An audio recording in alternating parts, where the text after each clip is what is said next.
Greetings, Dr. Alexander. My name is Jeff Thompson, and I'll be presenting on how to performing ensemble survive COVID-19 protocol. Let's get started. In late 2019, in Wuhan, China, the coronavirus was discovered, and it caused quite a bit of issues for everyone across the world. Coronavirus is a respiratory illness that is spread from being in close proximity with an infected person, symptomatic or asymptomatic, meaning that they're either showing symptoms or not showing symptoms.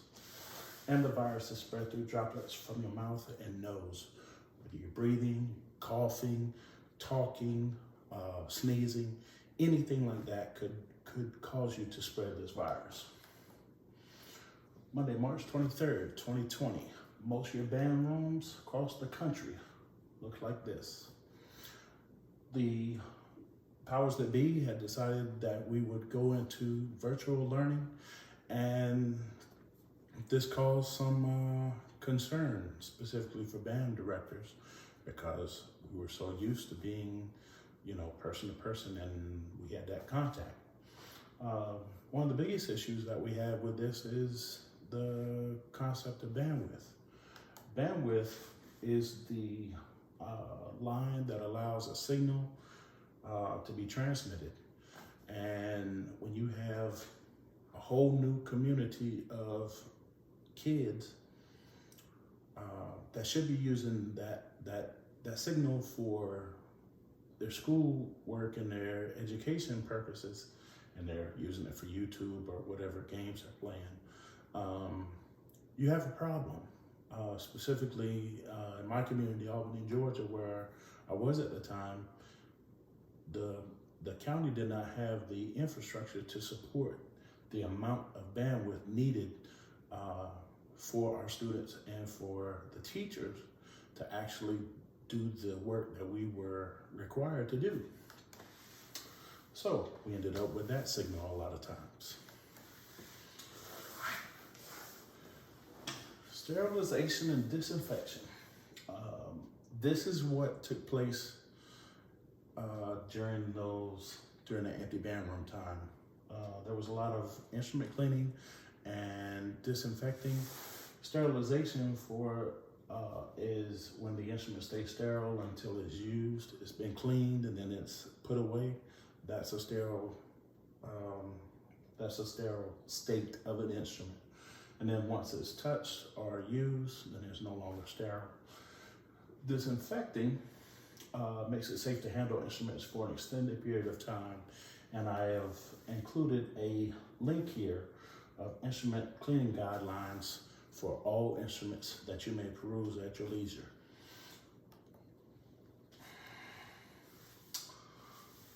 All right, North Carolina A&T University COVID-19 protocols. I have a friend that is the assistant band director at North Carolina A&T University, and I asked him to send me what they have going on there, and this is what he sent me.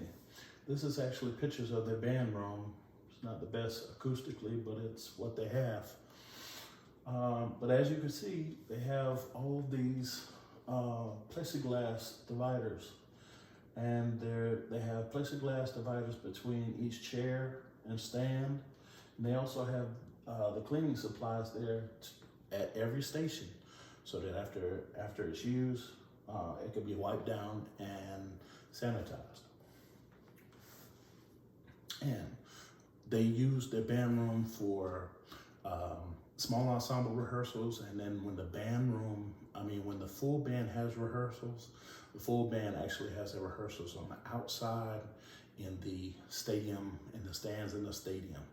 I went and visited Prairie View A&M University back in November, and they actually practice outside the front of their music building. They actually have the chairs and their stands set up in front of their music building for full band rehearsal, for their music rehearsal. So a lot of changes as it relates to rehearsal. The virtual setting caused our kids to go completely online. They either had a computer or phone. Most of them had devices, either a phone or a computer. But the issue with band directors, because we're so used to being hands-on with our students, is we had to make sure that we kept them engaged. So we didn't want our students to end up like this kid here. My suggestions were create assignments that will add musical knowledge to your students' enrichment. In Albany, they decided that they wanted to give students 3 assignments for every subject that they took during the day. We had 7 periods a day, so that was 21 assignments. I tried my best to adhere to that expectation, but I did not want to add any more stress to my students. So I made sure it just wasn't busy work that I was assigning. A short paper on a professional musician that plays their instrument or sings in their voice. I would suggest maybe Luciano Pavarotti for a tenor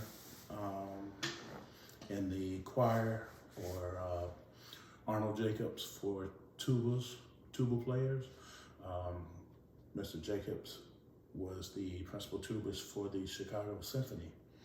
So I would suggest a paper on somebody like him. Have them critique past performances of the ensemble. When COVID hit and we went to shut down and we did the distant learning, we had just come back from our large group performance ensemble evaluation.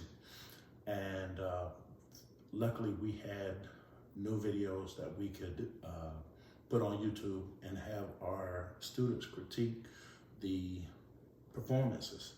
And I think it was beneficial for them to hear what they sounded like, as well as what they could have done to do better, and what they did very well on the performance. Theory and music term reviews. I use the word reviews for the simple fact that we should be doing music theory and music terms, the vocabulary of our art.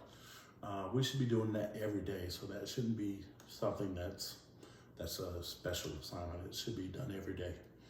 And finally, playing assignments, whether you're doing solos or ensembles. You always have seniors that are getting ready for auditions for colleges, and I'm speaking from a high school band director's perspective while giving this, because that's what I was. That's what I am. Helpful websites for distant learning. These are a few of them. Music Lab. Does it require login? Instructor must plan out specific lessons for students. That's a good one. Teoria is a music theory instruction and practice website. Another music theory website is musictheory.net, and that's really the one that I really love. No login is required, and it's easy to link to Google Classroom. And in the school system I was in, we use Google Classroom. We use the Google Suite. Soundation is a music sequencing program or website, and it requires a login for students who are 13 years or older. You could publish the tracks on Google Classroom, and you could also collaborate for group projects using Google Hangouts. The art that we've taken for granted. You know, when social distancing, it's really physical distancing. It's not what we do on an everyday basis. We're used to, you know, coming into the band room or the choir room, and sitting next to our friends, getting out our instruments and playing together or singing together. And the pandemic stopped that from happening. Every performer, whether it's Beyonce, Cardi B, Alcorn State University Sounds of Dynamite Marching Band, the Monroe Comprehensive High School Band, or little Jimmy preparing for his first concert with the Turner Elementary kindergarten classes, all of them were affected when COVID-19 hit, because they could no longer indulge in music making with their friends. And band is really a social are very social activities. Performances, instrumentals, and vocal ensembles are meant to be organic. What does that mean? Conductor has practiced with the ensemble in preparation for the performance. Of course, that always happens. But through these rehearsals, the fundamentals of balance and blend have been emphasized based on the makeup of the ensemble. My band, for example, had 4 tubas, it had 6 trombones, it had 2 baritones, but it only had 1 French horn. And I had 2 trumpets. So all of my low brass, I had to bring them down because to balance them out with what I had on the upper brass side, I had to bring them down so that my upper brass could shine when they needed to shine. And that's something that we had to practice over and over. Tempo changes and transitions from one phrase to another have been repeated and refined many times over, working for the desired musical delivery. That is why we rehearse. We don't rehearse to get it right. We rehearse so that we can never get it wrong. That's why we rehearse. The performers have gotten to know their sound within the ensemble, meaning that, you know, if I'm a trombone player and I got a trombone sitting here to my right and I've got a baritone sitting here, or a tuba player sitting here to my left, that's what I'm accustomed to hearing in the ensemble. So I no longer have that with the pandemic, but it's organic, because if I don't have that, then I'm not really sure where my part fits in, you know, usually dynamically. So that's what I'm referring to when I'm referring to the organic piece. Physical distance chemistry. How do we keep our students engaged in the chemistry of the ensemble? Promoting sectional and small ensemble assignments that engage each member across the ensemble, working together on musical issues that need a particular resolution. Using Google Handouts and Zoom to strengthen music theory concepts and working out rhythms. And using the virtual performance concept and have the students create musical individually and sequence it to make a presentation to the class and do a virtual concert for the class. So have each person in the class, put them in an ensemble, a small ensemble, have them do their virtual recordings, and then sequence them all together, and then present all of those sequences for all the ensembles at one time, and have your virtual concert in your classroom. Where do we go from here? COVID-19 is a reality, and the virus will constantly keep mutating, as most airborne viruses do. As musicians, we should always follow all protocols to aid in preventing the spread of COVID-19 to ourselves and fellow musicians and fellow people. As humans, we yearn for social interaction, and we feel a sense of liveliness when we engage in the pre-COVID-19 activities. But unfortunately, we can't go back. We must use common sense decision making when based on the location of our interaction with each other. If we're in a closed quarter setting, you should be masked up at all times. You should be really engaged in playing instruments, my opinion. If you're at an event at a large stadium or something, you can kind of gauge and figure out what you're comfortable with, but just always know that as long as you don't have that mask on, you are putting yourself at risk. If you haven't been vaccinated, you're putting yourself at risk as well as others. Finally, music is our language, and through rehearsals and performing, we speak in an oral-driven sound. We crave the opportunity to share that with anyone willing to listen. As a performer and as an educator, that is truly what I miss about what we do now.